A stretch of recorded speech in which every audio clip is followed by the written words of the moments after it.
Shalom, pemirsa yang diberkati Tuhan. Pada saat ini kita akan belajar firman Tuhan. Saya akan mengambil di dalam kitab 2 Raja-Raja pasal 6 ayat 3 sampai 29.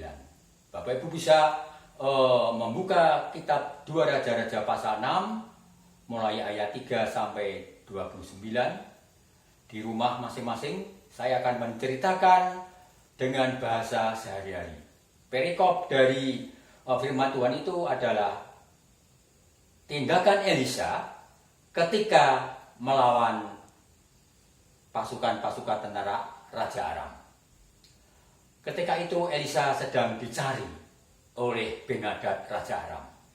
Oleh karena Elisa senantiasa menunjukkan rahasia-rahasia yang dipikirkan oleh tentara itu untuk menyerang tentara Israel.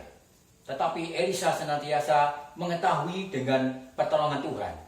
Setiap kali mata-mata tentara Israel dikirim oleh Ben-Hadad, maka sudah diketahui oleh Elisa, maka Elisa memberitahu kepada komandan-komandan tentara dan raja untuk menghindari. Sehingga berkali-kali terjadi sesuatu yang mengecewakan Raja Ben-Hadad dari kerajaan Aram. Singkat ceritanya, oleh karena kejengkelannya, maka dikirimlah pasukan-pasukan berkuda, pasukan-pasukan yang elit yang dimiliki Raja Aram ketika itu untuk menangkap satu orang Nabi Elisa. Ketika hamba Nabi Elisa membukakan pintu rumah Elisa pada pagi hari itu, maka dia katakan, "Celakalah Tuanku." Ya, kenapa dia katakan celaka? Karena rumah Nabi Elisa sudah dikepung oleh beribu-ribu, begitu banyaknya tentara berpasukan elit dari negara Aram. Maka tindakan Elisa tidak seperti respon daripada bujangnya. Dia cukup tenang karena dia memiliki hubungan komunikasi yang baik dengan Tuhannya. Dia cukup berdoa, "Tuhan, bukalah mata bujang ini supaya dapat melihat." Maksudnya melihat sesuatu yang rohani. Maka dibukalah mata bujang itu oleh Tuhan. Bujang itu melihat tentara-tentara dari surga, malaikat-malaikat yang berpasukan berlipat-lipat kali ganda melebihi tentara-tentara yang dikirim oleh Ben-Hadad Raja Aram. Bapak Ibu sekalian, ketika tentara-tentara yang banyak itu dikirim untuk menangkap Elisa, tindakan Elisa cukup sederhana juga. Dia berdoa, "Tuhan, butakanlah semua tentara-tentara musuh itu." Maka semua tentara yang dikirim oleh Ben-Hadad Raja Aram itu menjadi buta. Dengan mudah Elisa membawa musuh-musuh tentara yang gagah berani tetapi matanya buta menuju ke Samaria.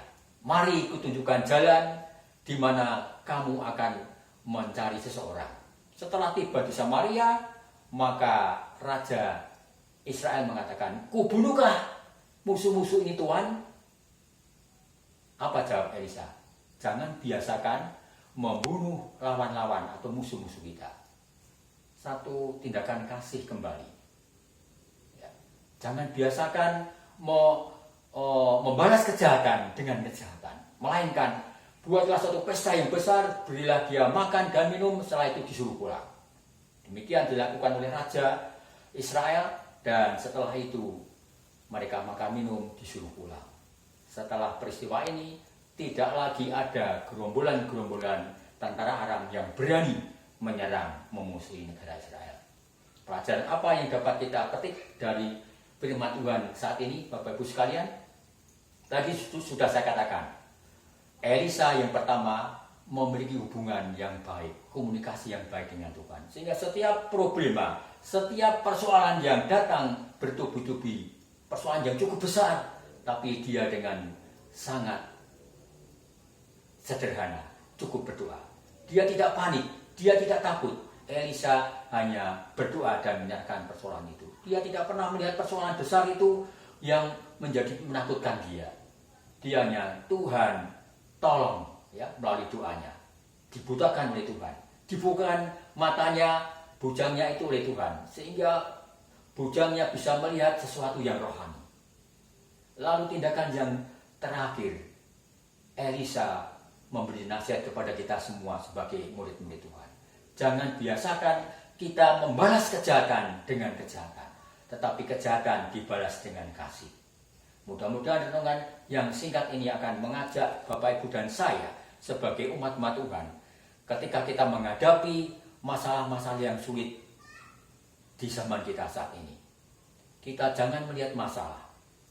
Kita bawa masalah itu di tangan Tuhan, maka Tuhan yang bertindak. Kita harus mempunyai hubungan yang baik, komunikasi yang baik, doa yang sungguh-sungguh kepada Tuhan. Kemudian kita jangan membalas kejahatan dengan kejahatan, maka kita akan merasakan kebahagiaan seperti yang dirasakan oleh Nabi Tuhan Elisa. Kiranya Tuhan memberkati. Amin.